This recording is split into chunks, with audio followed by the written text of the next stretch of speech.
Assalamualaikum warahmatullahi wabarakatuh.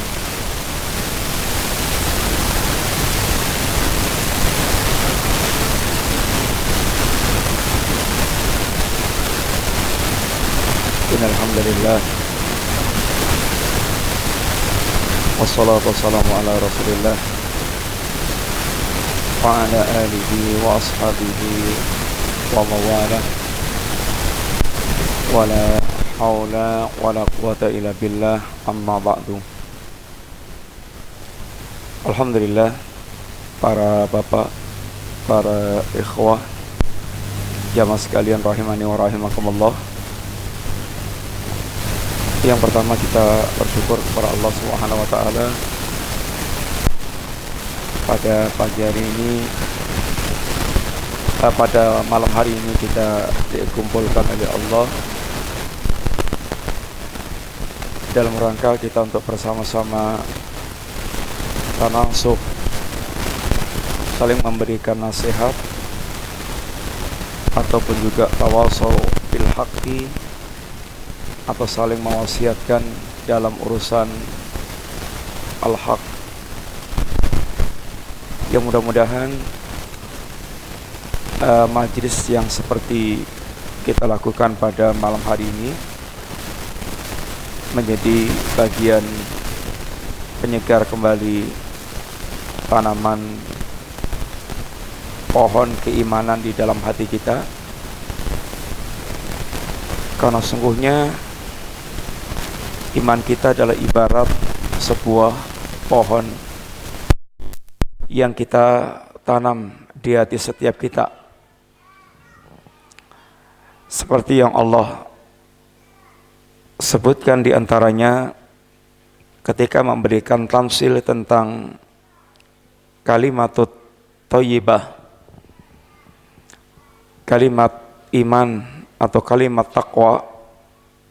Alam tara kaifa daraballahu mathalan kalimatan thayyibatan kasyajaratin thayyibah asluha thabitun wa far'uha fis sama tu'ti ukulaha kulla hinin bi'idni rabbiha. Tidakkah Anda perhatikan bagaimana Allah telah membuat tamsil tentang kalimat thayyibah, ini kalimat iman, kalimat tauhid. Kasyajaratin thayyibah, seperti pohon yang baik. Pohon yang baik itu kata Allah asluha thabitun, akarnya kuat, wa far'uha fis sama, batang percabangannya menjulang tinggi, tu'ti ukulaha kulla hinin bi'idni rabbiha, yang pohon ini senantiasa membuahkan, mengeluarkan buah-buahannya setiap saat dengan izin Rabb-nya. Iman Allah tamsilkan dengan syajarah, dengan pohon, ini kasyajaratin thayyibah, seperti pohon yang bagus. Yang iman ini apabila ditanam di hati seorang mukmin, benih-benih keimanan itu ketika ditabur di hati setiap mukmin dan medianya bagus, perawatannya bagus, kebutuhannya tercukupi, maka dia akan tumbuh seperti pohon yang bagus. Pohon yang bagus itu Allah katakan asluha thabitun, akarnya kuat. Wa far'uha fis sama, batang percabangannya menjulang tinggi. Dan pohon ini senantiasa mengeluarkan buah-buahan setiap waktu. Para ulama secara singkat menjelaskan tamsil ini dengan ungkapan seorang mukmin yang pohon imannya tumbuh bagus, maka dia akan memiliki akidah yang kokoh, akidah yang kuat, sebagaimana kokohnya akar bagi sebuah pohon. Kemudian dari akidah yang bagus itu akan melahirkan atau menumbuhkan al-a'malus salihat, amal-amal saleh yang terangkat naik, diterima oleh Allah SWT. Sehingga akidah yang bagus akan melahirkan berbagai macam amal-amal saleh.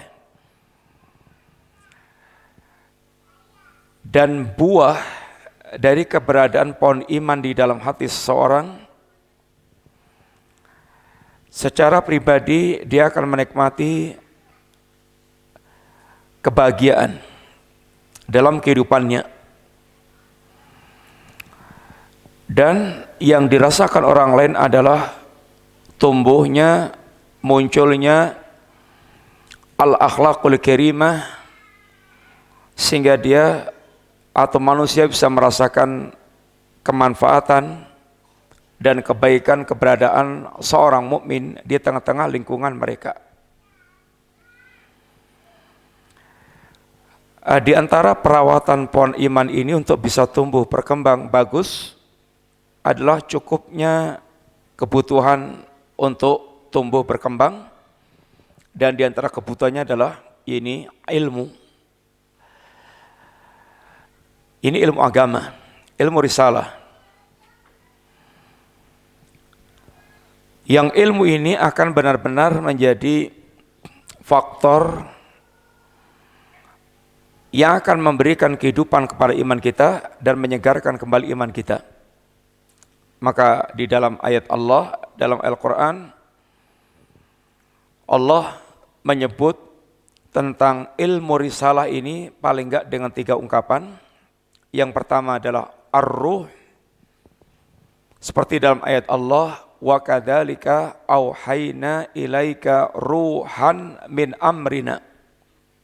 Demikianlah kami wahyukan kepada engkau ya Muhammad ya Rasulullah SAW, ruh dari kami. Allah katakan wahyu dengan ruh. Sehingga dengan ruh ini hati akan hidup. Ini menjadi hidup dengan ruh keimanan. Imannya akan tumbuh, hidup, berkembang. Hatinya akan memiliki tanda-tanda kehidupan atau akan memiliki kehidupan. Semakin sempurna ilmu risalah dia, semakin sempurna pula kehidupan iman dia. Yang kedua, Allah sebutkan dengan ungkapan an-nur, yaitu cahaya. Wa ja'alna lahu nuran yamshi bihi finnas, dan kami jadikan ilmu risalah itu menjadi cahaya yang dengannya dia berjalan di tengah-tengah manusia. Yang paling terang cahaya kehidupannya, sehingga bisa membedakan antara yang akan memberikan maslahat dan akan mendatangkan madarat, adalah orang yang paling berilmu. Ibaratnya dia, ilmu adalah sinar cahaya, dia memiliki cahaya yang paling terang, benderang, sehingga semuanya kelihatan dengan jelas. Setiap zaman akan muncul berbagai macam fitnah-fitnah. Orang yang paling bisa membedakan karakter fitnah-fitnah yang akan membahayakan adalah para ulama yang paling menguasai ilmu risalah. Yang paling banyak dibingungkan adalah orang-orang mereka bodoh atau tidak paham tentang ini risalah ini. Maka para ulama yang senantiasa setiap zaman paling tegar dalam menghadapi berbagai macam fitnah dan paling jelas dalam membedakan segala sesuatunya. Paling tidak gampang dibingungkan dengan berbagai macam syubhat yang bertebaran. Yang ketiga Allah ungkapkan dengan al-ma, yaitu air. Sebagaimana pula Nabi katakan, mathalu ma ba'athani Allah bi minal huda wal ilmi kamathali ghaithin asaba ardan. Perumpamaan antara ilmu dan petunjuk yang aku bawa ini seperti air hujan yang menimpa tanah.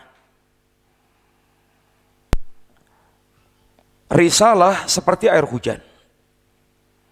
Dan hati kita seperti tanah. Maka kondisi tanah dalam merespon air hujan yang turun macam-macam. Kata Nabi, ada tanah yang subur, lalu menumbuhkan tumbuhan, sehingga nampak ada kehidupan dengan tumbuhnya berbagai macam, yakni amaliyah-amaliyah, baik i'tiqad atau amaliyah hati maupun amaliyah zahir. Dan ada hati yang kayak tanah tandus. Air itu hanya lewat aja, tidak menampung, tidak menumbuhkan. Itulah diantara tamsil manusia dalam merespon risalah yang datang dari Allah SWT. Kita berharap majelis kita yang sering kita datang ke majelis ilmu, majelisnya para ustadz, majelisnya para ulama, itu akan menjadi sarana tumbuhnya ini pohon iman kita dengan lebih sempurna dan lebih baik. Ikhwan fillah, pembahasan kita adalah berkaitan dengan masalah at-taubah. Taubat adalah diantara jalan kita untuk meraih kebahagiaan hidup. Di antara yang Allah serukan kepada setiap mukmin adalah watubu ilallah ayyuhal mu'minun la'alakum tuflihun. Bertobatlah kalian semuanya kepada Allah wahai kaum mukminin agar kalian beruntung. Sehingga taubat ini merupakan jalan yang akan mengantarkan kepada al-falah, kehidupan yang penuh dengan keberuntungan, kesuksesan, dan kebahagiaan. Dan Allah SWT hanya membagi manusia dua, at-taib dan at-zalim. At-taibun wa-zalimun. Orang kalau tidak menjadi at-taibun, pasti dia masuk dalam wilayah adz-zalimun. Wa man lam yatub fa ulaika humudz zalimun. Barang siapa yang ini tidak bertaubat kepada Allah, maka mereka adalah orang-orang yang zalim. Wa man lam yatub fa ulaika humudz zalimun. Syekh Muhammad bin Abdul Wahhab rahimahullah ta'ala, ketika beliau menyampaikan pelajaran, satu di antara doanya adalah wa ayyaja'alaka mimman idza u'tiya syakara wa idza tuliya sabara wa idza atnaba istaghfara fa inna haula'i thalath unwanu sa'adah. Beliau diantaranya mendoakan mudah-mudahan Anda termasuk diantara orang yang apabila diberi bersyukur, apabila diuji bersabar, apabila mendapatkan musibah-musibah, apabila tergelincir dalam dosa, Anda kemudian beristighfar. Fa inna haula'i thalath, karena sungguhnya tiga perkara ini adalah unwanu sa'adah, faktor-faktor yang akan mendatangkan kepada kita kebahagiaan. Kebahagiaan itu sesuatu yang dicari oleh semua manusia. Semua orang pengen bahagia. Enggak ada orang mereka tidak ingin bahagia. Hanya ada orang yang mereka tahu jalan-jalan yang akan mengantarkan kepada kebahagiaan sehingga dia betul-betul bisa meraih kebahagiaan yang hakiki. Ada orang yang mereka salah membayangkan faktor yang akan bisa membuat dia bahagia. Kalau ditanya apa sih bahagia itu? Apa? Ikhwan. Kalau ditanya apa sih bahagia itu? Kita tiap hari bilang bahagia, bahagia, bahagia, bahagia. Bahagia itu apa? Orang dikatakan bahagia itu yang seperti apa? Gimana? Apa itu bahagia? Kamu kelihatan bahagia banget. Lah, bahagia itu apa? Kira-kira menurut antum?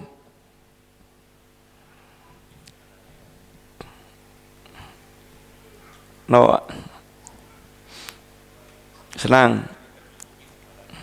Tercukupi segalanya. Tercukupi segalanya. Pripun itu. Kalau nggak cukup nggak bahagia. Melarat nggak bahagia. Nggak mungkin bahagia. Sarwa orang keturutan.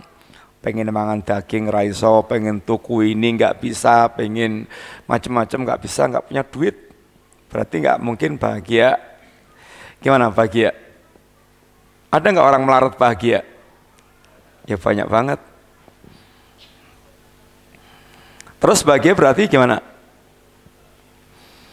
Kalau para ulama mengatakan bahagia itu adalah itminanul qalbi wang syirahus sadri.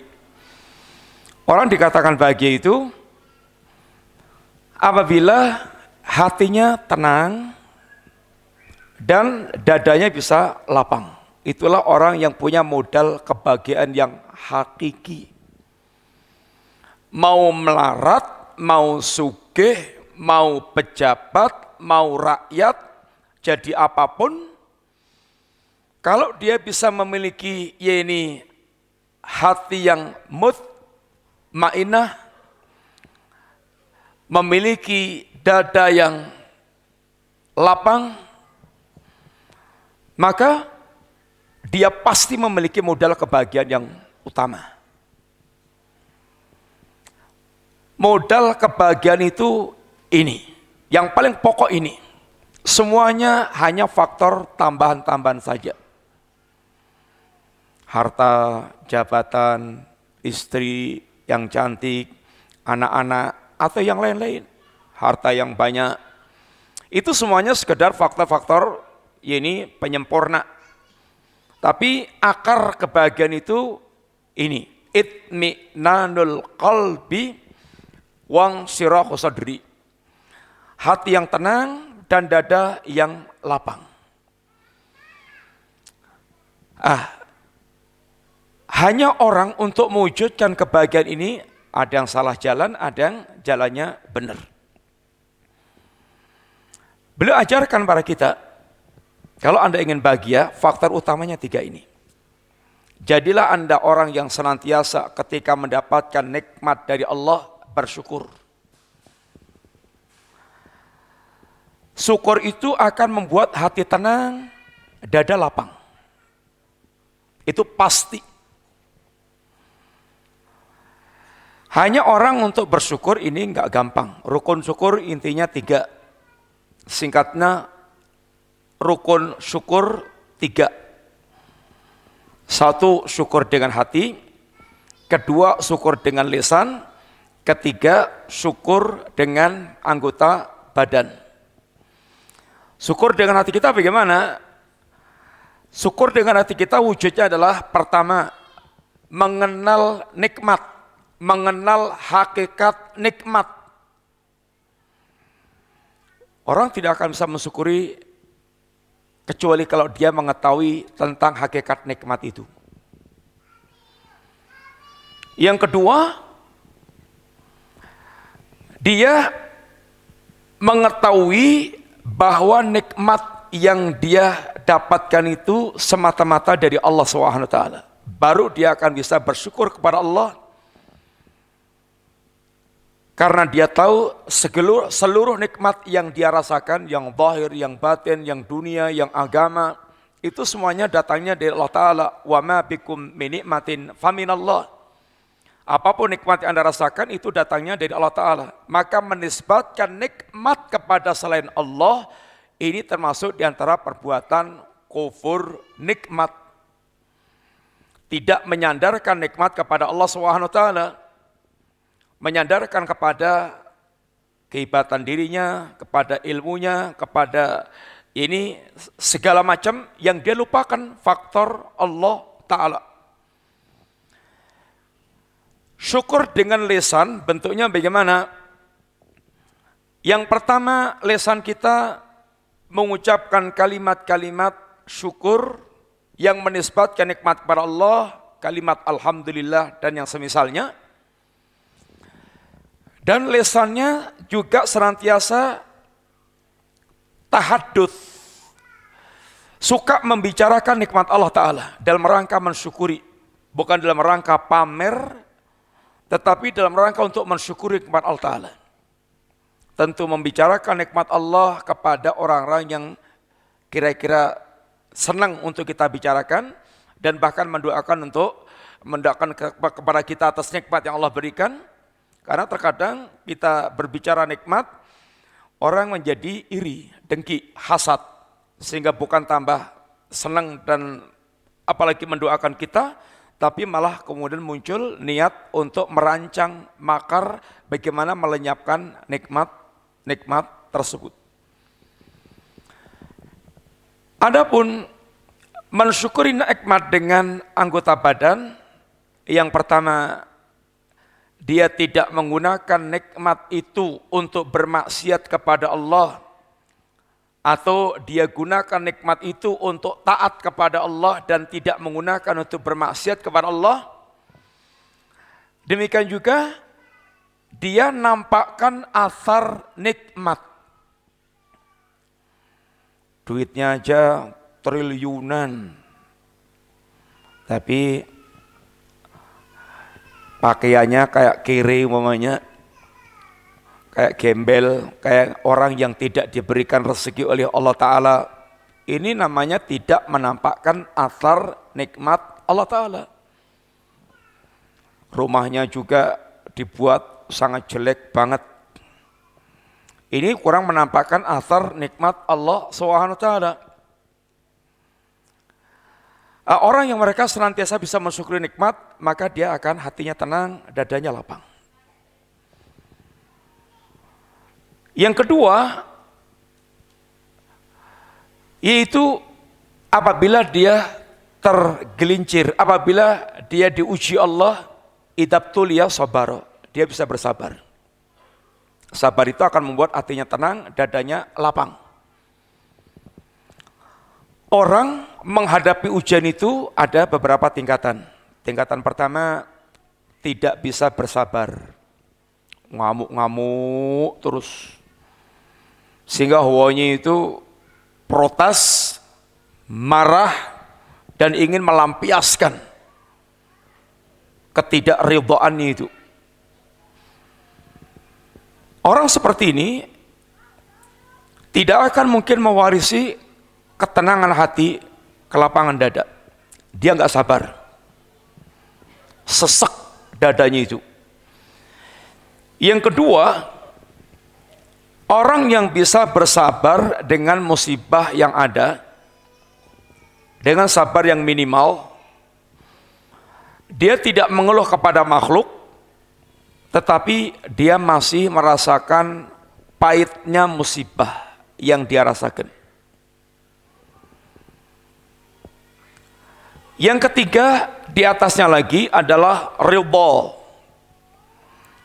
Dia bisa menerima musibah yang menimpa dia kembalikan kepada Allah, sehingga hatinya bisa tenang, nyaman, tidak gelisah.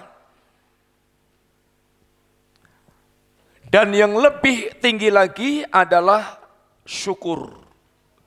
Bukan dia bersyukur mensyukuri musibahnya, tetapi yang dilihat adalah pahala di balik musibah yang dia terima. Kalau antum kehilangan uang 10 juta umpamanya, sedih nggak kira-kira? Sedih nggak? Ya mesti, manusiawi.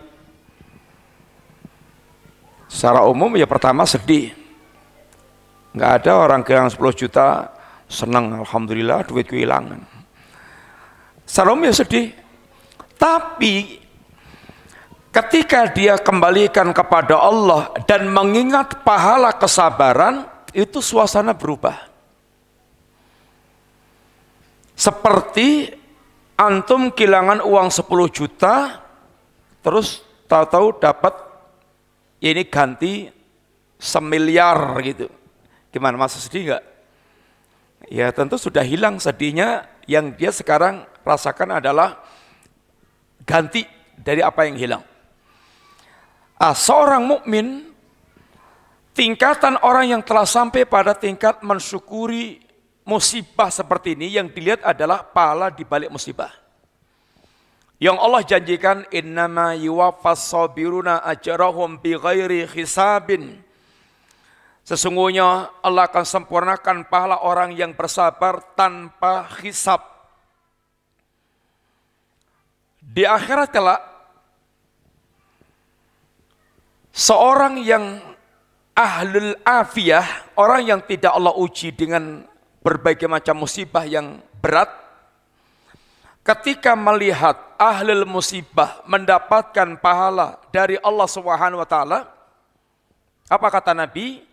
Yawaddu ahlul afiyah law anna juludahum quridat bil maqarid. Orang yang di dunia mereka termasuk orang yang ahlul afiyah, orang-orang yang sejahtera, tidak tertimpa berbagai macam musibah-musibah yang berat. Dia berangan-angan ketika melihat temannya menerima pahala karena musibah yang dia alami. Seandainya kulitnya disayat-sayat atau digunting-gunting, karena besarnya pahala yang diterima oleh ahlul musibah. Sehingga ini tingkatan yang paling tinggi. Antum bayangkan ada seorang perawi hadis yang di akhir ini, Ibnu Kila'ah ini, Abu Kilabah nggak keliru, yang di akhir hidupnya itu dia hidup tanpa kedua kaki, tanpa kedua tangan. Kedua tangannya buntung, kedua kakinya buntung. Antum bisa bayangkan orang seperti ini bagaimana hidupnya. Tapi tidak pernah keluar dari lisannya kecuali kalimat alhamdulillah, Allah yang telah memberikan kepadaku apa yang tidak Allah berikan kepada orang lain. Masih terus bisa keluar kalimat alhamdulillah dengan kondisi hidup yang seperti dia alami. Maka dengan kedua model seperti ini, Nabi katakan tentang seorang mukmin, ajaban li amril mukmin. Ajaban li amril mukmin. Sungguh sangat mengerankan kehidupan seorang mukmin. Inna amrahu kullahu lahu khairun. Semua perkaranya itu baik. Enggak ada yang tidak baik. Ibaratnya sampah di tangan dia bisa dia rubah menjadi emas. Sesuatu yang memberikan keuntungan besar.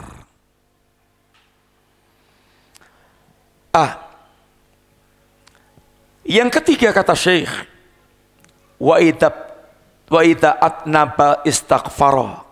Kalau ingin bahagia, apabila Anda tergelincir dalam perbuatan maksiat, maka beristighfar. Seorang yang memiliki orang yang bisa mensikapi 3 perkara ini, kata beliau, fa inna haula'i thalath unanu sa'adah. Sesungguhnya 3 perkara ini merupakan faktor-faktor kebahagiaan. Ikhwanifillah, Bukan ciri seorang mukmin itu maksum, tidak pernah tergelincir dalam perbuatan dosa. Bukan ciri orang yang bertakwa itu dia tidak pernah tergelincir dalam perbuatan dosa. Allah Subhanahu wa taala ketika bicara tentang sifatul muttaqin, sifatnya orang-orang yang bertakwa, apa kata Allah?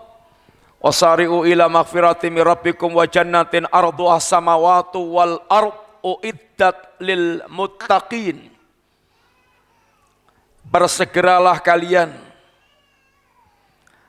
meraih ampunan Allah dan surga yang luasnya seluas langit dan bumi yang Allah sediakan untuk orang-orang yang bertakwa. Agama kita mengajarkan dalam prinsip beramal itu satu, amal itu jelas-jelas sesuai dengan tuntunan agama Allah atau yang dikenal dengan istilah ittiba.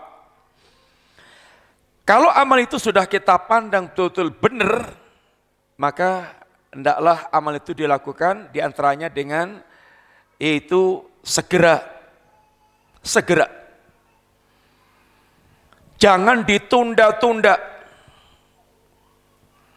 Sehingga Nabi kita pun mengatakan badiru bil a'mal, segeralah Anda beramal.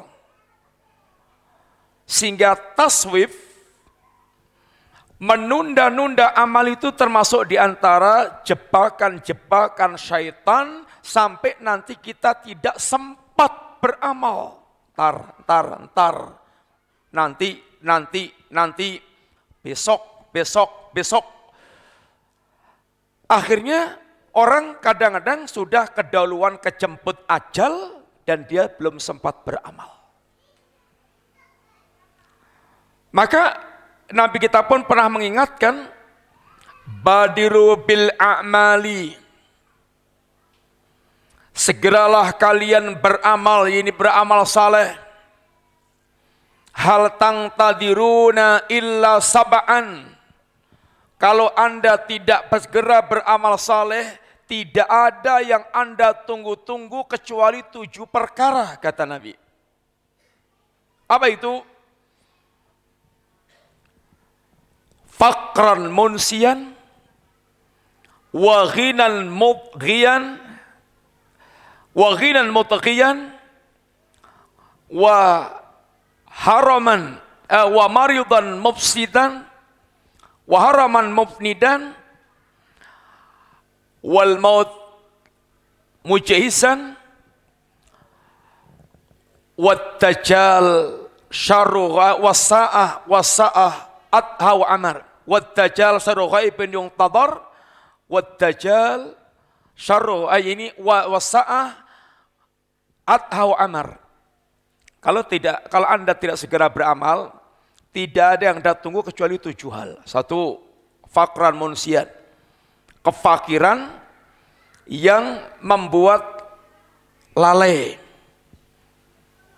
2, ghinan mutghiyan, kekayaan yang sering membuat orang melampaui batas. 3, maradan mufsidan, sakit yang merusak jasadnya. 4, waharaman mufnidan, tua yang membuat dia sudah susah ngapa-ngapain lagi.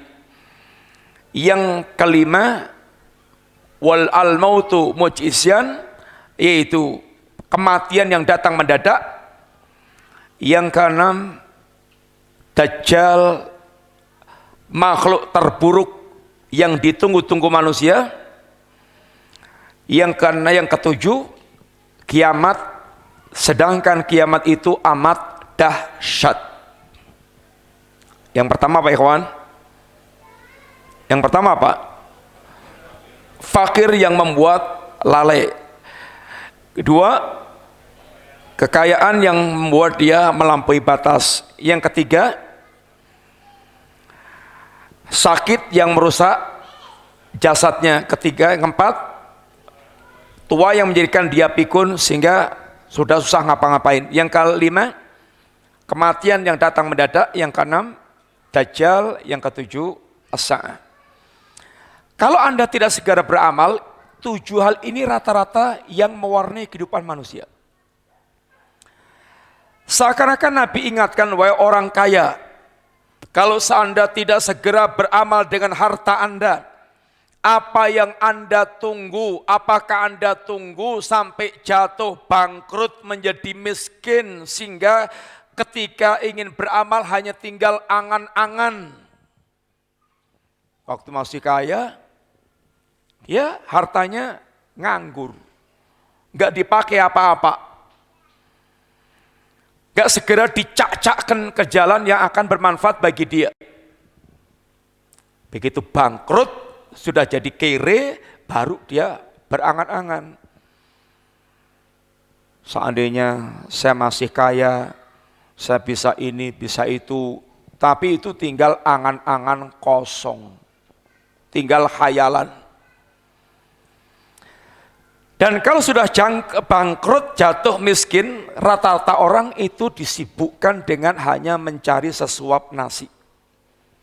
Sehingga nggak bisa lagi pengajian, nggak bisa lagi dia berdakwah, nggak bisa lagi dia sibuknya itu hanya nutup kebutuhan karena kemiskinannya. Ini secara umum. Ada nih Mas.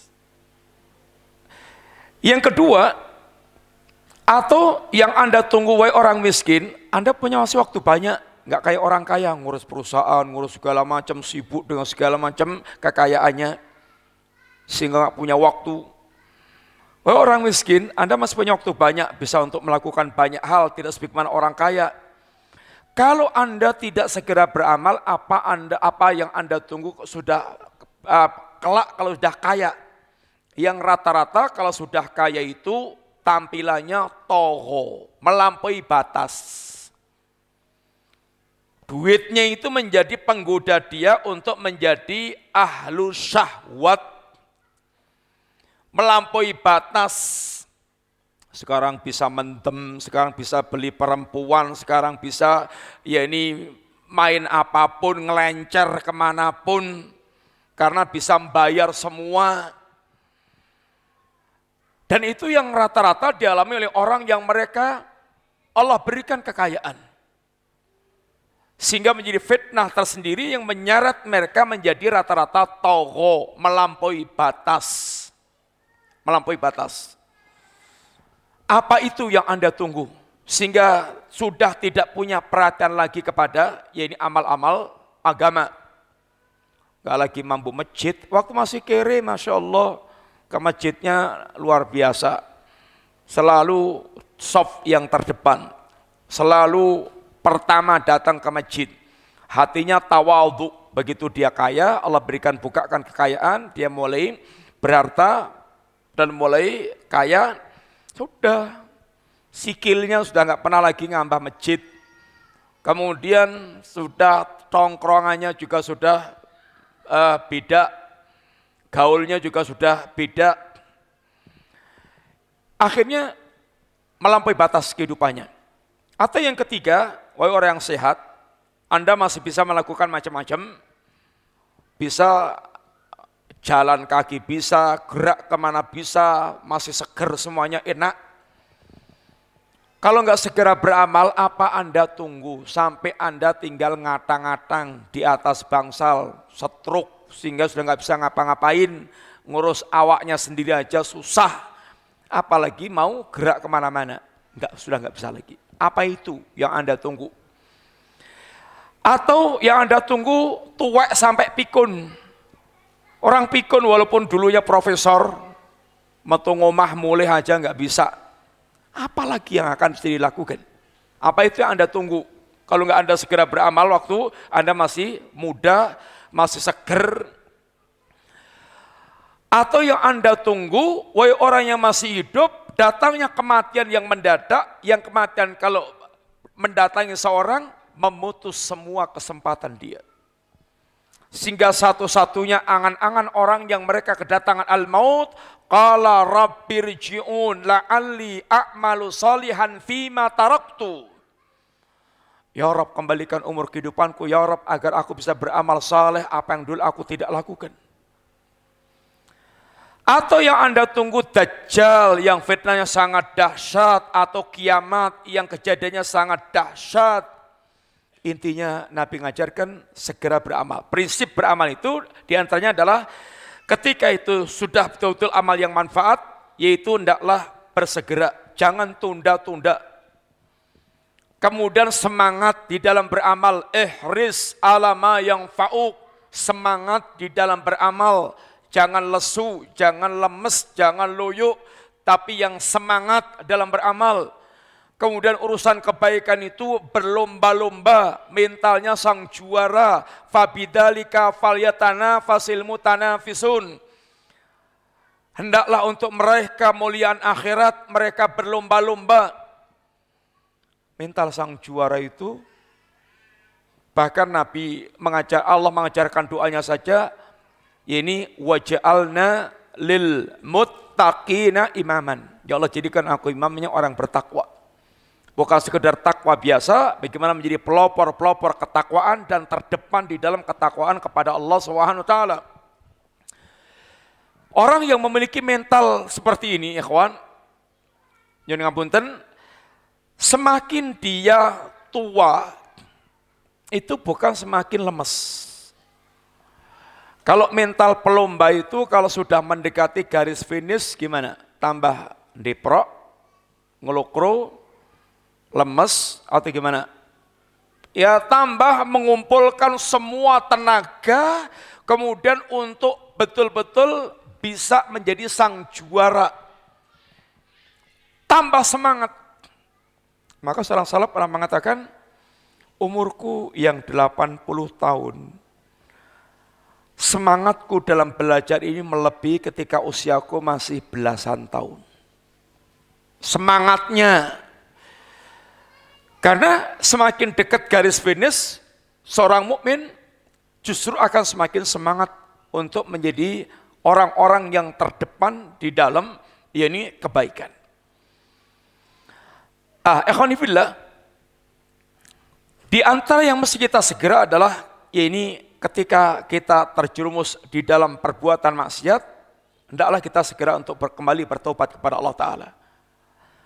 Ciri orang yang bertakwa itu bukan berarti tidak pernah terjerumus dalam perbuatan maksiat, sehingga ketika Allah terangkan tentang siapa itu orang yang bertakwa, alladzina yunfikuna fis sarai wad dharai, kemudian wal kadhiminal ghaidha wa'afina 'anil nas wallahu yuhibbul muhsinin walladzina idza fa'alu fakhishatan aw dhalamu anfusahum dzakarullaha fastaghfaru lidzunubihim. Allah katakan ciri orang bertakwa itu diantaranya satu, selalu infak, baik dalam keadaan fisara wa dharra, lapang sempit dia tetap infak walaupun tentu dengan kadar yang berbeda. Yang kedua, dia menjadi orang yang pandai, wal afin anin nas, orang yang senantiasa memaafkan manusia, berlapang dada atas kesalahan orang, bukan pendendam, bukan pendengki, bukan yaitu orang yang memiliki semangat untuk membalas keburukan orang, tapi belajar untuk betul-betul menjadi pemaaf. Syekhul Islam menjelaskan, kalau Anda ingin menjadi pemaaf, renungkan tentang 20 perkara. Beliau sebutkan rinciannya, sehingga betul-betul Anda akan menjadi orang yang pemaaf. Dan contoh real pemaaf adalah Rasulullah Sallallahu Alaihi Wasallam. Dan untuk menjadi pemaaf ini bukan sesuatu yang mudah. Banyak yang mesti harus dia betul-betul ini tanamkan dalam hatinya sehingga muncul sifat pemaaf. Wal afina anin nas, dia orang yang pandai untuk wal kadhiminal ghaidha, dan dia pandai untuk menahan marah. Bukan enggak bisa marah.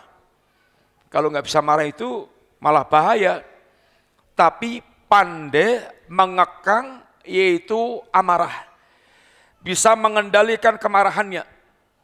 Dia tidak akan melampiaskan kemarahannya kecuali dalam perkara yang hak, yang benar.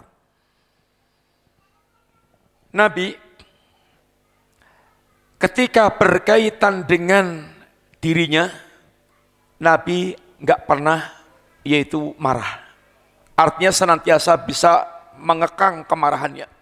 Kalau itu urusan pribadi. Memaafkan manusia dan mengekang kemarahannya. Tapi kalau berkaitan dengan urusan haknya Allah, baru Nabi betul-betul menunjukkan tentang kemarahannya. Itu namanya marah karena Allah, dan itu adalah hakikat tuntutan dari iman. Kesempurnaan iman itu al-hubbu fillah wal bughdhu fillah. Mencintai dan membenci karena Allah dan di jalan Allah. Man ahabba lillah wa abghadha lillah wa a'ta lillah wa man'a lillah faqad istakmalal iman. Barang siapa yang dia mencintai karena Allah, membenci karena Allah, memberi tidak memberi karena Allah, maka telah sempurna keimanan dia. Al-thaqu ural iman al-hubbu fillah wal bughdhu fillah. Sekuat-kuat tali iman adalah kecintaan dan kebencian karena Allah SWT. Kemampuan untuk menahan marah ini adalah termasuk sifatul mukminin, sehingga betul-betul senantiasa dia bisa mengendalikan hal-hal yang akan membuat ini kerusakan-kerusakan akibat tidak bisa mengendalikan marah. Maka Nabi di antara nasihatnya kepada orang yang suka marah, la taghdab, jangan marah.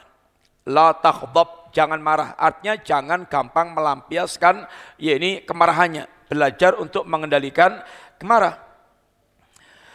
Nabi ingatkan pula di antara keutamaan menahan marah adalah ini satarallahu, Allah akan menutupi aib-aib dia. Apa kira-kira ikhwan hubungan antara tidak mampu menahan marah dengan terbongkarnya aib? Atau dengan kata lain, kalau orang mampu menahan marah itu akan tertutupi aibnya, Allah akan tutupi aibnya. Apa kira-kira hubungannya antara tidak mampu menahan marah dengan yaitu terbongkarnya aib-aib dia? Apa kira-kira? Gimana? Antara hubungan antara nggak bisa mengendalikan marah dengan munculnya atau diketahuinya aib-aib dia. Gimana? Pribon, Pak?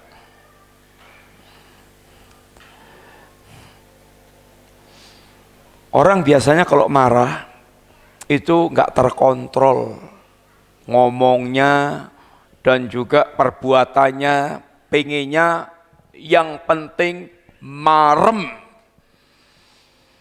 Sehingga kalau ngomong, apalagi yun ngapunten pamannya ustadz dan nggak bisa menahan marah, itu kadang-kadang isi WC aja keluar semuanya. Kebun binatang itu semuanya muncul semuanya. Ustadz, padahal ustadz. Oh ternyata gitu loh. Kalau sedang nesu itu muncul semuanya kosakata joroknya itu. Demikian pula ketika dia tidak mampu mengendalikan kemarahannya, itu ngamuknya itu sudah lagi nggak terkontrol. Sudah lagi nggak terkontrol. Mau istri tempeleng, mau istri dicekik kadang-kadang, itu karena tidak mampu mengontrol kemarahannya. Maka Nabi katakan kalau sedang marah itu, diantaranya idza ghadiba ahadukum falyaskut. Kalau Anda sedang marah, diam, jangan ngomong. Ngomongnya nanti kalau udah reda itu baru ngomong, karena biasanya itu normal. Tapi kalau sedang marah itu pengennya itu keluar semua kalimat, yang penting marem. Demikian juga kalau Anda sedang marah, merubah posisi dari berdiri ke duduk, dari duduk ke delosor berbaring, itu akan bisa mengurangi dan meredakan kemarahannya. Atau berwudu sehingga bisa memadamkan api syaitan yang membuat menyala-nyala, membuat dia marah. Ini diantara yang Nabi ajarkan pada kita. Wallahu yuhibbul muhsinin, dan Allah suka dengan orang berbuat baik. Kemudian ayat yang penting di sini, walladzina idza fa'alu fahisyatan aw dzalamu anfusahum dzakarullaha fastaghfaru lidunubihim. Dan orang yang bertakwa itu adalah orang yang ketika mereka melakukan perbuatan fahisyah, perbuatan maksiat, perbuatan keji, au dzalamu anfusahum, atau melakukan kezaliman terhadap diri mereka sendiri, fastaghfaru lidunubihim, mereka segera istighfar, mereka dzakarullaha, mereka segera ingat kepada Allah, fastaghfaru lidunubihim, segera mereka beristighfar kepada Allah SWT. Bukan ciri orang yang bertakwa itu tidak pernah terjerumus dalam perbuatan dosa. Penyimpangan itu bisa dalam bentuk syahwat, bisa dalam bentuk syubhat. Dua-duanya penyimpangan. Dan biasanya orang yang terjerumus dalam perbuatan syahwat itu lebih gampang bertaubat dibandingkan dengan orang terjerumus dalam perbuatan syubhat. Ini yang dikatakan oleh para ulama dengan ungkapan al-bid'atu ahabbu ila iblis minal maksiyah. Bid'ah itu lebih disukai iblis dibandingkan dengan maksiat. Al-bid'atu la yutab wal maksiyah yutab. Bid'ah itu tidak ditaubati, sedangkan maksiat itu ditaubati. Kenapa? Bid'ah itu susah bertaubat dan maksiat lebih memungkinkan gampang bertaubat. Kenapa Ikhwan kira-kira?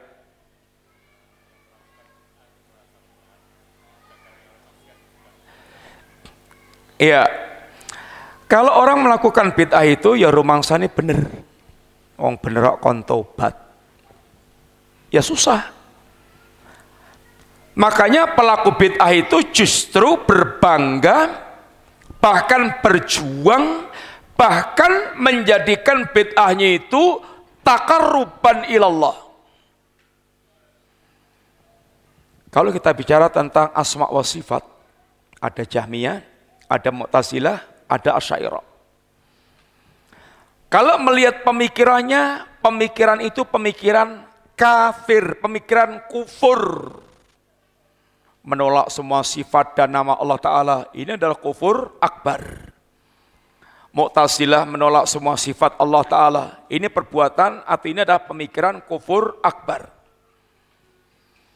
Tapi justru bid'ahnya ini yang dia jadikan sebagai bentuk taqarruban ilallah, karena dengan begitu dia anggap dia menyucikan Allah Subhanahu wa Ta'ala. Adzan dulu Mas. Terus paradzan lanjut. Terus baru salat. Salatnya diakhirkan. Monggo kalau mau adzan. Kita lanjutkan sebentar ya kawan. Jadi jadi di antara fenomena yang ada, para pelaku bid'ah bahkan sering sekali menjadikan bid'ahnya itu justru sebagai amalan taqarruban ilallah, yaitu amalan untuk mendekatkan diri kepada Allah Subhanahu wa Ta'ala. Contohnya tadi kalau kita bicara tentang asma sifat Allah, yang kita mestinya wajib untuk mengimani nama dan sifat sebagaimana yang Allah telah jelaskan. Dan keimanan kepada nama dan sifat Allah itu sangat berkaitan dengan kesempurnaan ibadah kita kepada Allah Ta'ala. Sehingga Al-Imam Ibnu Qayyim mengatakan, akmalun nasi ubudiyatan al-muta'abbid bi jami'il asma'i wa sifat allati yutali'u 'aliyal bashar. Orang yang paling sempurna ibadah penghambaannya kepada Allah adalah orang yang mereka menghamba kepada Allah dengan semua nama dan sifat yang Allah telah terangkan pada dia. Sehingga Semakin orang itu memahami nama-nama dan sifat Allah, akan semakin sempurna ubudiyahnya kepada Allah Ta'ala. Bagaimana akan muncul pengagungan kepada Allah ketika mereka tidak mengimani setiap nama-nama dan sifat yang Allah terangkan? Ahlul bidah yang menolak nama dan sifat Allah Ta'ala ini berangkat dari pemikiran mereka. Dengan cara begitu dia menganggap menyucikan Allah, karena ketika dia menetapkan nama-nama dan sifat Allah, maka dia yaitu menyangka dirinya akan jatuh dalam menyerupakan Allah dengan makhluk, sedangkan menyerupakan Allah dengan makhluk itu adalah kafir. Maka untuk menghindari kekafiran seperti ini, maka mereka pun menolak semua nama-nama dan sifat Allah Subhanahu wa Ta'ala. Dengan itulah mereka bertakarub kepada Allah Ta'ala. Khawarij yang bid'ahnya bid'ah takfir, dia jadikan bid'ahnya ini untuk takaruban ilallah. Sehingga ketika mereka berkeyakinan kafirnya Ali bin Abi Thalib, dia yakini kafir, maka pembunuhannya terhadap sahabat Ali bin Abi Thalib, yang notabene Ali itu adalah orang pertama dari kalangan anak-anak yang masuk Islam. Kemudian khalifahnya Rasulullah sallallahu alaihi wasallam, menantunya Rasulullah sallallahu alaihi wasallam, sepupunya Rasulullah sallallahu alaihi wasallam, laki-laki yang telah disifatkan oleh Nabi, Allah dan Rasulnya mencintai dia dan dia mencintai Allah dan Rasulnya, disifatkan sebagai laki-laki ahlul jannah. Tapi Khawarij tanpa ragu-ragu mengkafirkan sahabat Ali bin Abi Thalib. Kalau orang seutama Ali bin Abi Thalib itu gampang dikafirkan, maka jangan heran kalau kemudian apalagi yang di bawah keutamaan Ali akan sangat mudah dikafirkan. Pembunuhan mereka terhadap Ali bin Abi Thalib itu sebuah kebanggaan. Dan mereka jadikan sebagai amal takarruban ilallah. Demikian pula Syiah Rafidhah, caci makiannya kepada Abu Bakar As-Siddiq, kepada Umar bin Khattab, laknatnya kepada kedua, ini sahabat utama ini, bahkan mereka katakan sanamai Quraisy, berhala Quraisy. Laknatnya mereka sebagai wirid harian, semakin banyak melaknat, semakin banyak utamanya di sisi Allah SWT.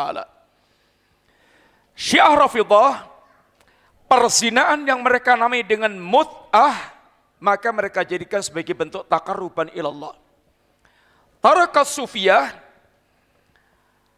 nyanyian dan yaitu alat musik, bagi mereka justru sarana untuk mendekatkan diri kepada Allah SWT.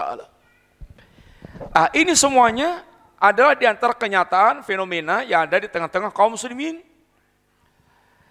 Sehingga bagaimana mereka meyakini benarnya bid'ah mereka dan mereka akan guna bertaubat kepada Allah, sulit. Beda dengan pelaku maksiat. Orang ingin maksiat, rata-rata mereka sembunyi-sembunyi dari manusia. Secara umum, orang maksiat itu ada dua, terang-terangan, sembunyi-sembunyi. Dua-duanya semuanya membahayakan. Walaupun yang terang-terangan tentu lebih jelek dan lebih besar dosanya dibandingkan sembunyi-sembunyi. Tapi ingat, walaupun maksiat itu dilakukan dengan sembunyi-sembunyi, ini sangat mengancam untuk mengantarkan kepada su'ul khatimah.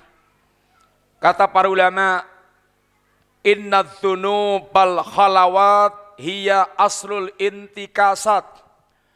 Sesungguhnya dosa yang dilakukan dengan sembunyi-sembunyi itu, ini sering menjadi sebab utama keterbalikan hidup dia. Yang kelihatan nampak asalnya saleh, tahu-tahu dia berakhir dengan su'ul khatimah. Itu diantaranya pasti dia punya sejarah kemaksiatan yang tidak terlihat oleh manusia. Apalagi kita ketika merenungkan sebuah hadis Rasulullah sallallahu alaihi wasallam. Maksiat yang dilakukan dengan sembunyi-sembunyi itu bisa mengancam ludesnya amal kebaikan yang dimiliki. Nabi pernah menyebutkan, mengatakan, la a'lamanna aqwaman min ummati ya'tuna yaumal qiyamati bil hasanati amthali jibali tamata bayda. Saya tahu di tengah-tengah umatku ini ada suatu kaum yang mereka ini nanti akan datang kepada Allah di hari kiamat kelak dengan pahala sebesar gunung Tihamah yang putih. Besar, tapi nasibnya tragis. Kenapa? Fayaj'alu hallahu haba'an mansura. Allah jadikan pahala sebesar gunung Tihamah yang putih itu ludes, kayak debu yang berterbangan. Para sahabat yang tidak ingin kebaikannya itu hilang, apalagi ludes, maka mereka bertanya, ya Rasulullah, sibhum lana jalihim lana alla nakuna minhum wa nahnu la na'lam. Ya Rasulullah, sifatkan dan jelaskan tentang mereka, siapa mereka itu, agar kami tidak termasuk golongan mereka sedangkan kami tidak tahu. Kata Nabi, amma innahum ikhwanukum wa min jildatikum wa ya'khuduna minal laili kama ta'khudun. Mereka adalah kawan-kawan kalian dari kulit-kulit kalian. Mereka adalah minal muslimin. Bahkan yang lebih hebat lagi, mereka ini juga melakukan sholat malam sebagaimana kalian lakukan. Tapi kata Nabi, kenapa bisa bernasib tragis? Walakinnahum qaumun idza khalau bimaharimillahi intahaquha. Mereka satu kaum, apabila mereka telah tenggelam dalam perbuatan, apabila telah dibalik mata manusia, mereka masuk kamar, kunci jeglek, nggak ada orang lihat, atau di tempat yang sepi, manusia tidak melihat, mereka tenggelam dalam muharramat. Mereka tenggelam melakukan hal-hal yang diharamkan oleh Allah SWT. Di zaman kita yang seperti ini sangat-sangat lebih memungkinkan di zaman dibandingkan dengan zaman-zaman yang sebelumnya. Ini adalah di antara dampak kemaksiatan. Walaupun dilakukan dengan sembunyi-sembunyi. Alhamdulillah, tergelincir dalam perbuatan maksiat itu sesuatu yang sungguhnya biasa bagi manusia. Yang kata Nabi kita mengatakan kullu bani Adam khata', setiap anak Adam itu pasti, bukan hanya pernah, pasti dan sering banyak melakukan kesalahan. Akan Nabi menyampaikan solusi ketika orang mereka ini tergelincir dalam perbuatan kemaksiatan, lembah dosa dan maksiat. Jangan pernah putus asa dengan rahmat Allah SWT. Allah tahu manusia itu dhaif, wa khuliqal insanu dhaifan. Allah ciptakan manusia itu dhaif, di antaranya dhaifan dalam menahan hawa nafsunya. Gampang dia terkalahkan oleh hawa nafsunya. Allah memberikan kesempatan para manusia untuk mereka banyak-banyak bertobat kepada Allah. Wa khairul khatta'ina at-tawwabun. Sebaik-baik orang yang mereka salah, orang mereka berdosa adalah bertobat kepada Allah Ta'ala. Bahkan Allah SWT, zat yang maha sempurna kebaikannya kepada para hambanya, Allah SWT di antaranya selalu membuka pintu taubat dan menyeru kepada para hamba Allah dengan ungkapan yang lembut, dan jangan sampai hamba ini mereka terlambat dalam bertaubat kepada Allah SWT. Apa kata Allah di antaranya? Qul ya ibadiyalladzina asrafu ala anfusihim la taqnatu min rahmatillah innallaha yaghfirudz dzunuba jami'an. Wahai hambaku yang melampaui batas, melampaui batas, dari melampaui batas yang ringan sampai yang terberat. Semuanya Allah seru, jangan pernah kalian putus asa dari rahmat Allah. Artinya bertobatlah kepada Allah, kembalilah kepada Allah. Innallaha yaghfiru dzunuba jami'an. Kalau Anda bertobat kepada Allah, pasti Allah akan ampunkan semua dosa Anda, dan Allah tidak peduli tentang dosa Anda. Ya ibn Adam, kata Allah, wahai anak Adam, lau balaghat dzunubuka ananas sama thumma astaghfartani la ghafartu lak wala ubali mafika. Wahai anak Adam, seandainya dosa Anda itu sampai menyentuh langit, tapi Anda kemudian beristighfar kepada Allah, minta ampun kepada Allah, pasti akan aku ampunkan tanpa aku pedulikan tentang dosa yang Anda lakukan. Allah Subhanahu wa taala bahkan merinci siapapun dari kalangan umat manusia ini yang mereka telah tenggelam dalam perbuatan dosa, maksiat, bahkan kufur dan nifak, Allah seru mereka untuk kembali kepada Allah Ta'ala. Ketika Allah bicara tentang orang-orang Nasrani, Allah katakan, laqad kafara alladziina qalu innallaha thalithu tsalatsa. Laqad kafara alladziina qalu innallaha huwal masiih ibnu Maryam. Takadu samawatu yatafattarna minhu wa tanshaqul ardu wa tahirul jibalu hadda anda uli rahmani walada. Kata Allah, telah kafirlah orang mereka mengatakan Allah satu di antara yang tiga. Telah kafirlah orang mengatakan Allah ada di Isa bin Maryam. Hampir-hampir ucapan mereka yang mengatakan Allah punya anak itu membuat langit itu hampir runtuh, bumi hampir terbelah, gunung hampir jugruk. Tapi apa kata Allah kepada mereka? Afala yatubuna ilallah wa yastaghfiruna. Tidakkah mereka bertaubat kepada Allah dan meminta ampun kepada Allah? Seandainya mereka habis memiliki keyakinan yang sangat membuat Allah murka, lalu mereka bertobat, niscaya Allah akan ampunkan. Allah berbicara tentang hamba Allah yang habis membantai wali-wali Allah. Dia kafir dan pembantai wali Allah. Kalau mereka kemudian habis membantai wali Allah, mereka bertobat, pasti Allah akan terima taubatnya. Innalladzina fatalul mu'minina wal mu'minati thumma lam yatubu falahum adzabu jahannama walahum adzabul hariq. Orang-orang yang mereka ini menyiksa mukmin laki-laki dan perempuan, ini ashabul ukhdud, lalu mereka tidak bertaubat kepada Allah, kata Al-Imam Al-Hasan Al-Basri, perhatikan bagaimana Allah menawarkan mereka bertaubat. Seandainya mereka habis membantai wali-wali Allah lalu mereka bertaubat, pasti Allah akan terima taubat mereka. Allah berbicara tentang orang-orang munafik, yang orang munafik makar mereka lebih berbahaya bagi muslimin dibandingkan dengan orang kafir, sehingga Allah katakan innal munafiqina fid darkil asfal minan nar. Orang munafik itu berada di keraknya api neraka. Tapi apa kata Allah? Illal ladzina tabu, kecuali orang yang mereka bertaubat kepada Allah Subhanahu wa taala.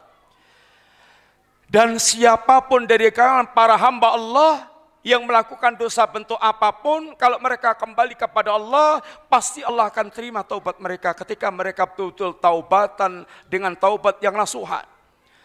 Bahkan Allah juga memerintahkan orang-orang mukmin yang tidak punya niat durhaka kepada Allah, tapi pasti menyimpan kekurangan-kekurangan kepada Allah.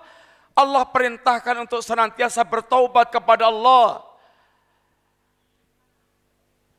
Ya ayyuhalladzina amanu tubu ilallahi taubatan nasuha asa rabbukum ayyukaffira ankum sayyiatikum wa yudkhilakum jannatin tajri min tahtiha al-anhar. Wahai orang yang beriman, bertaubatlah kalian kepada Allah dengan taubatan nasuha. Wa tubu ilallahi ayyuhal mu'minun la'alakum tuflihun. Bagaimana orang mukmin?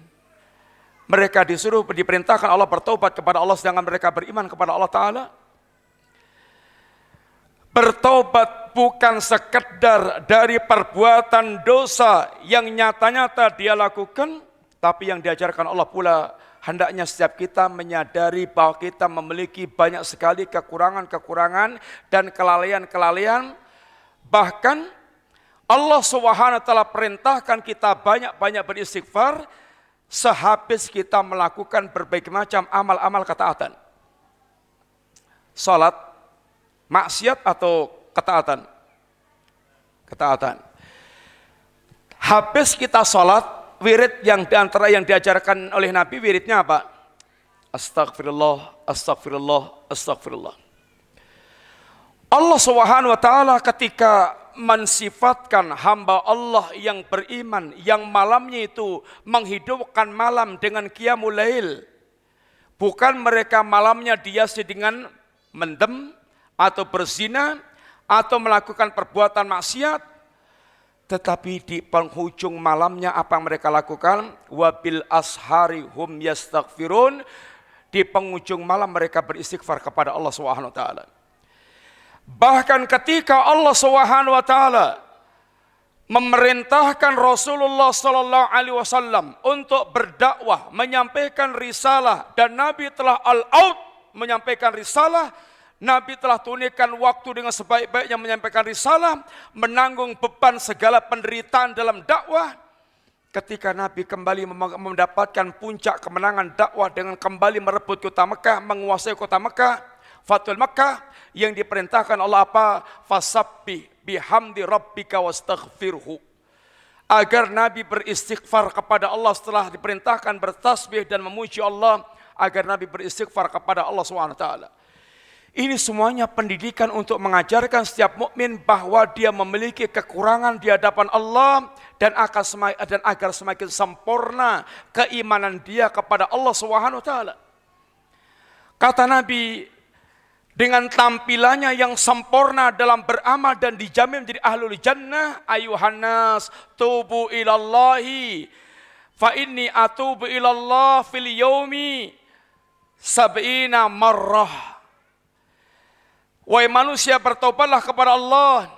Sesungguhnya aku dalam satu hari beristighfar kepada Allah tidak kurang dari 70 kali. Ini semuanya pendidikan. Dan agar tidak muncul ujub, apalagi sombong dalam hati seorang mukmin dengan amal-amal yang mereka lakukan.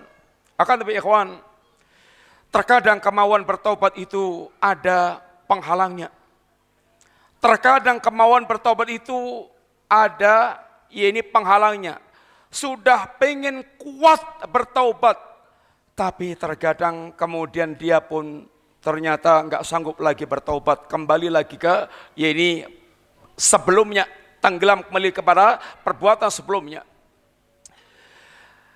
Di antara faktor yang menghalangi seorang dia bertobat kepada Allah, yang pertama tadi di antaranya adalah tenggelamnya dia dalam perbuatan bid'ah. Yang bid'ah ini susah diharapkan taubatnya. Kadang-kadang dia keluar dari bid'ah yang satu masuk ke bid'ah yang lainnya itu. Sehingga jangan Anda sambut gembira dulu taubatnya orang dari sebuah bid'ah sebelum dipastikan dia kembali kepada sunnah. Kadang orang keluar dari bid'ah yang satu pindah kepada bid'ah yang lainnya. Karena susahnya al-bid'ah untuk bertobat. Innallaha hajaba taubata kulla sahibi bid'atin. Allah Subhanahu wa taala menghalangi taubatnya an kulli sahibi bid'atin, dari setiap pelaku bid'ah. Artinya bukan tidak bisa bertaubat, akan tapi sulitnya mereka bertaubat dari bid'ahnya, atau mereka kelihatan bertaubat, kadang-kadang hanya pindah dari bid'ah yang satu ke bid'ah yang lainnya. Sehingga pastikan dulu dia betul-betul kembali kepada sunnah Nabi sallallahu alaihi wasallam atau jalan Rasulullah sallallahu alaihi wasallam, dan meninggalkan bid'ahnya secara keseluruhan.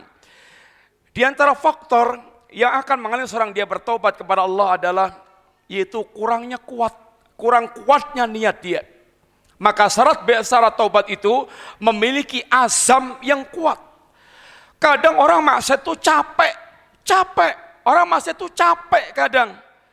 Dia tahu dia sudah capek bermaksiat dan babak bundas dengan maksiatnya itu. Lalu dia pengen bertaubat, tapi terkadang dia kembali nggak bisa keluar dari jeratan maksiatnya.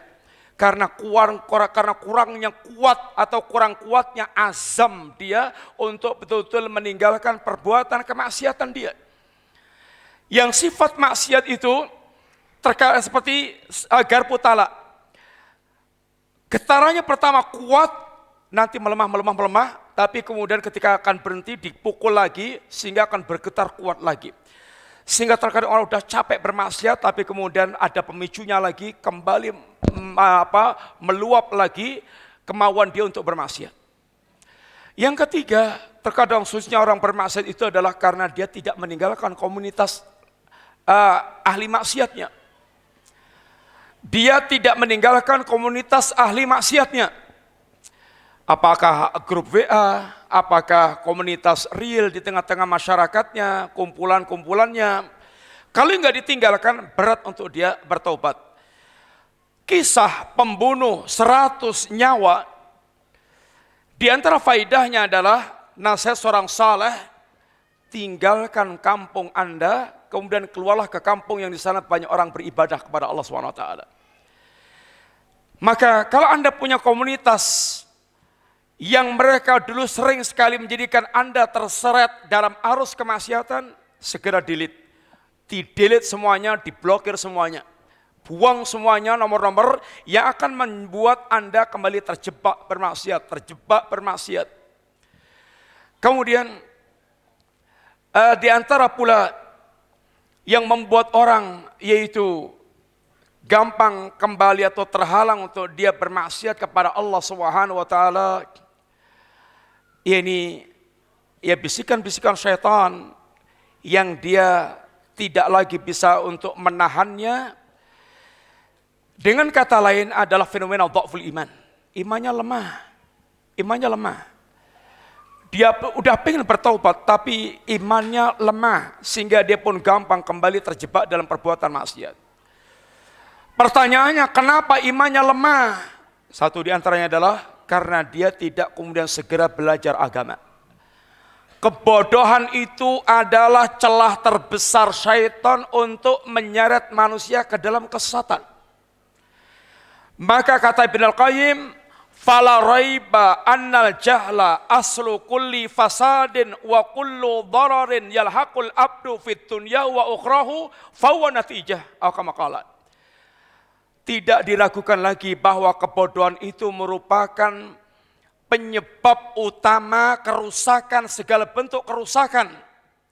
Dan tidak ada malapetaka yang didapatkan manusia di dunia dan akhirat kecuali dari dampak kebodohan tersebut. Maka mestinya ketika dia bertobat, segera dia belajar. Bertobat dari bid'ahnya, segera belajar sunnah. Dan karantina diri untuk belajar sunnah sampai betul-betul dia mendapatkan kekuatan, ini pokok-pokok yang kuat untuk dia betul-betul ini bangkit kembali berjalan di atas jalan Allah Subhanahu wa taala. Kalau enggak, dia akan kembali kepada ini atau sangat gampang terembus dengan syubhat yang lainnya, bisa kembali tenggelam kepada ini bid'ah-bid'ah yang lainnya. Ikhwani fillah. Yang terakhir,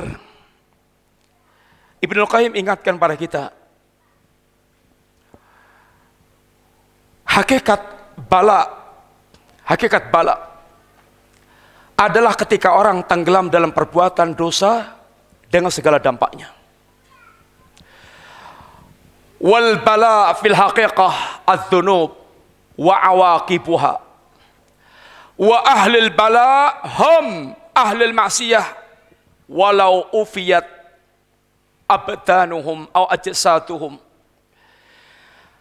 Yang dikatakan hakikat bala itu adalah bencana, itu adalah ketika seorang tenggelam atau terjerumus dalam perbuatan dosa dan maksiat dengan semua dampak yang akan muncul dengan perbuatan itu. Dan ahlul bala, dan yang dikatakan orang yang mereka betul-betul ahlul bala, orang terkena bencana, hum ahlul maksiyah, mereka adalah para pelaku maksiat. Wa in ufiyat abdanuhum, walaupun jasadnya, ajsamuhum, jasadnya itu sehat. Walaupun jatnya sehat, walaupun hartanya melimpah, kalau dia tenggelam dalam maksiat, hum ahlil bala. Dan ini pula yang menjadi doa Rasulullah SAW. Allahumma la taj'al musibatana fi dinina wa akbakni. Allahumma la taj'al musibatana fi dinina wa la taj'alid dunya akbara hamina wa la mablagha ilmina. Ya Allah, jangan kau jadikan aku, ya Allah, jangan jadikan musibah yang menimpa diriku musibah dalam perkara agama. Musibah agama itu imma dia tenggelam dalam syahwat atau dia tenggelam dalam syubhat. Dan jangan sampai ya Allah dunia menjadi perkara terbesar dalam kehidupanku, dan jangan pula dunia menjadi cita-cita utamaku. Ini ikhwan yang kita sampaikan, semoga manfaat. Kurang lebih minta maaf. Jazakumullah khair. Wassallallahu ala nabiyina Muhammadin wa ala alihi washabihi wasallam. Subhanakallahumma wa bihamdika asyhadu an la ilaha illa anta astaghfiruka wa atubu ilaik. Assalamualaikum warahmatullahi wabarakatuh.